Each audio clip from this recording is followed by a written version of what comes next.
still think I'm going to talk for 10 or 15 minutes because I think there's a lot to learn, and I got to move forward. So, oh my gosh, there's so many amazing people in this room. So before we talk about how we're going to get there, I just want to talk about things that I want, and I suspect that we want. I want clean air and clean water and freedom from poison. Yes. That means freedom from fracking and from the fracked gas pipelines and from the fossil fuel industry taking over the Hudson River and this country.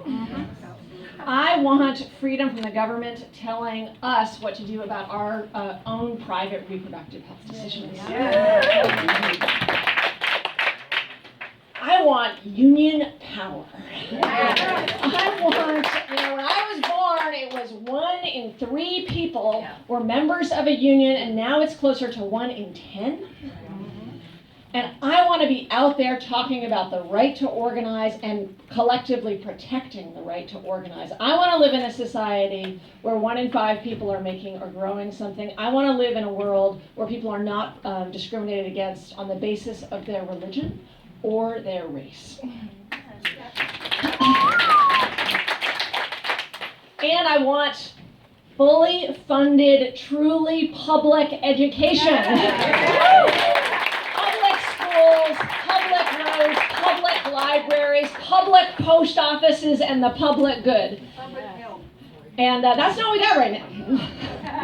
So, just to, you know the crisis, but I want to talk briefly about the degree of the crisis, because we not only do not have these basic things that so many of us, Republican or Democrat, want, we have a president who is violating the most basic premises and institutions of our country, starting with the truth. True. As Hannah Arendt, who spent a lot of time in Dutchess County, I always love being right around here, because this is actually where the Teachouts are from. This is where we moved to in the 1690s. Abraham Titsort ended up Abraham Teachout, about 4 miles from here. But Hannah Arendt, who spent a lot of time in Dutchess County, said, politicians and the truth have always had an awkward relationship. But she also said the greatest danger is when facts start to get treated like opinions.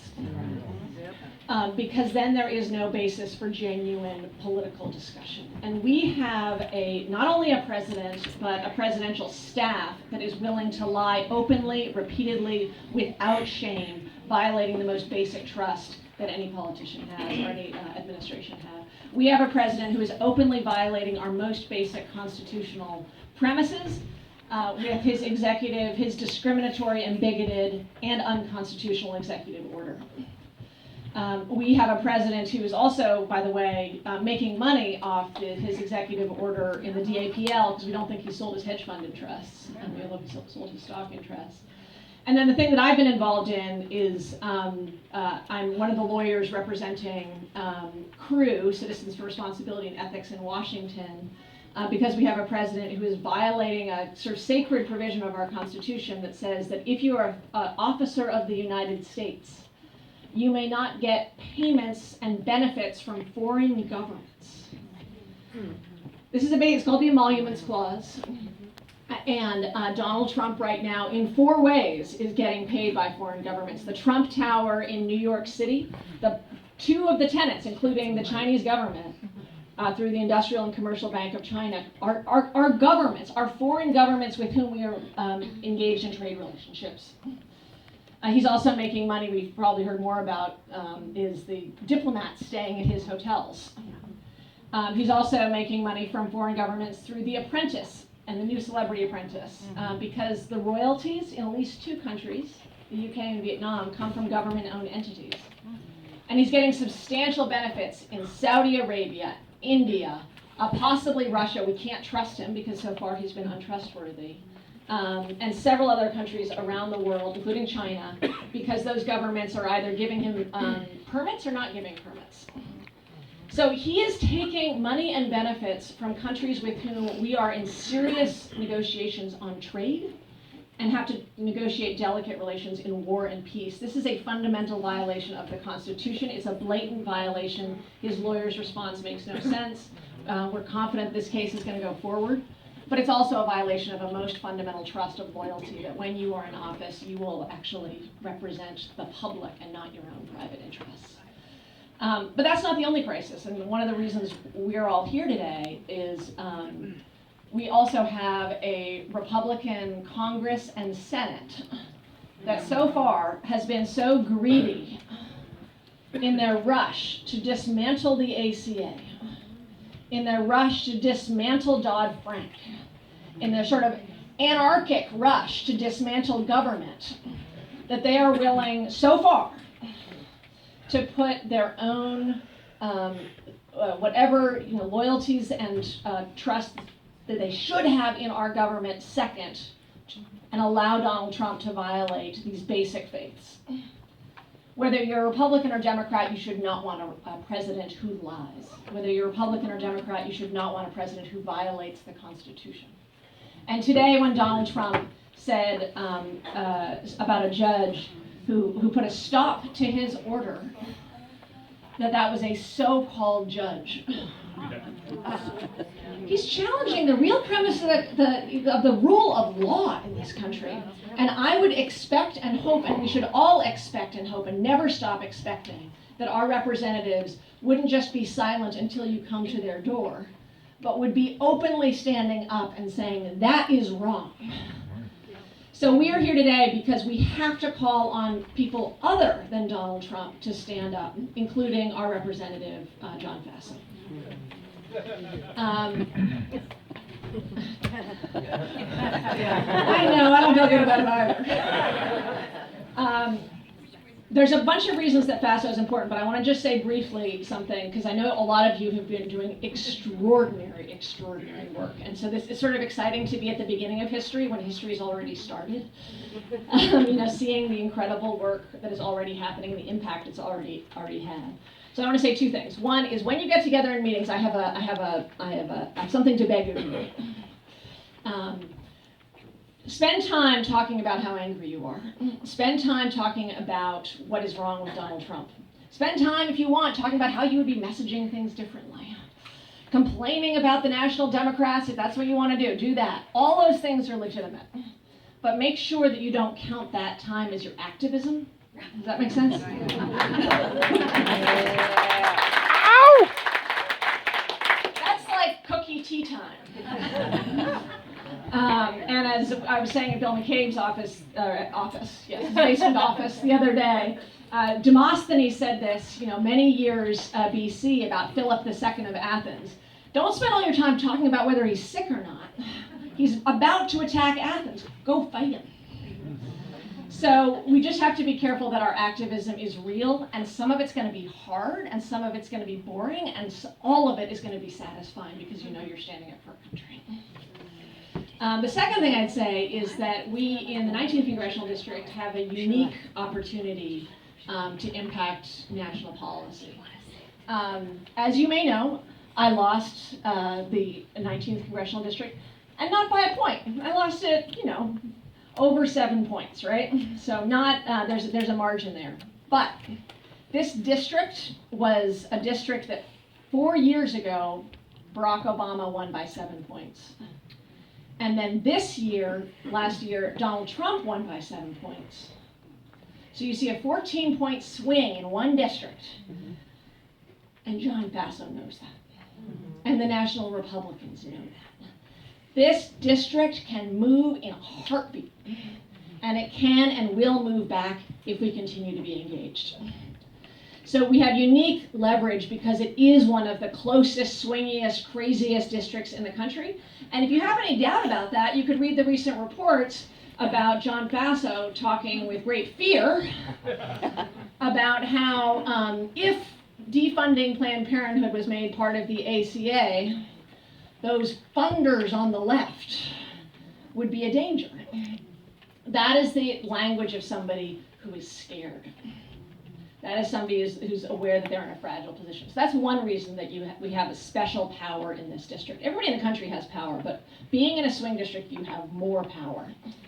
The second is that he is playing a key architectural role in the ACA. And he is on one of the key committees. And we've even heard him being quoted in discussions about the ACA. And so that when you ask, and If he says he's not a key architect, well, we'll hear him on that. But I bet if you ask, he's not going to deny it. But this is really important because the sort of soulless, cruel effort to take away people's health insurance, instead of what we should be doing, which is taking away the excessive power of Big Pharma and actually getting our prices down, that effort, we have special leverage on here. So we have special leverage for two reasons. I'm really excited about the training. I've seen it before. I think there's incredible things that Indivisible brings, and the training is really helpful. But I just want to remind those of you that the lessons you're about to learn are lessons that we know in New York really, really well. Because they're lessons about, one, working in groups as opposed to in individuals, coming together in groups, meeting in person. The phone calls are great. I do believe the phone calls allow our representatives to get a sense that there's energy there, but actually having in-person events with representatives and in-person events that are constant, consistent, and don't stop after just 2 months or just a few weeks are going to be really, really important parts of what we do, as well as focusing on a few different things. And the reason that we in New York have a special experience with this, and many, many people in this room are part of that, was the fracking ban in New York.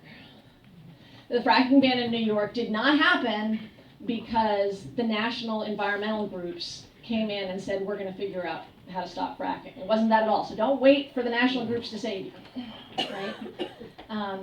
It happened because local communities made sure that there was nowhere that Andrew Cuomo ever went without being able to see fractivists standing up, carrying sheaths of science and stories from the heart and saying, we need this. He was dreaming about those fractivists, all those spaces.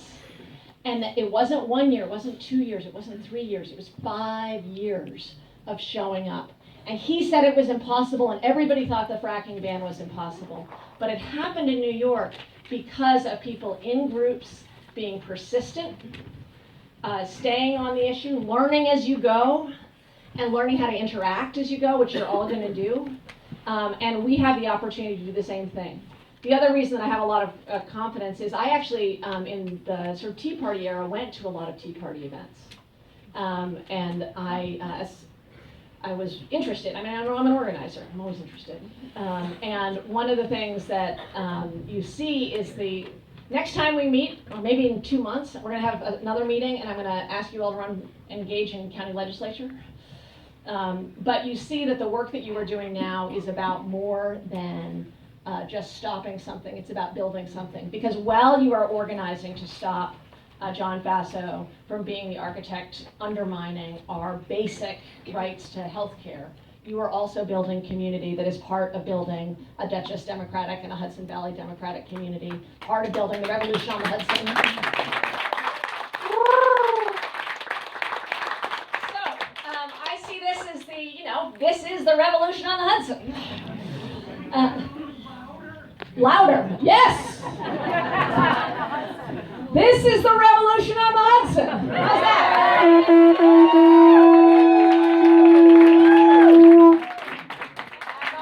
And are you ready for it to be hard? Yes. Are you ready for it to be boring? Yes. Are you ready for it to be really exciting? Yes.